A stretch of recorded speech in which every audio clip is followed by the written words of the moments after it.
jaz sem dobre 4 leta, vse to ni ne vem koliko, ampak meni je to res tako razliko v življenju naredilo, da si prav iz srca želim, da bi 30 dni, res 30 dni bi si dali priložnost, ker 30 dni lahko naredi veliko razliko.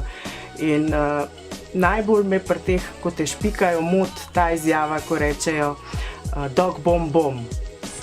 Ljudje se ne zavedajo, kaj so izgovorili. Ko ti rečeš dog bom bom, nihče čez noč ne umre. To bi bila lepa smrt. Trpijo 15-20 let za težkimi boleznimi.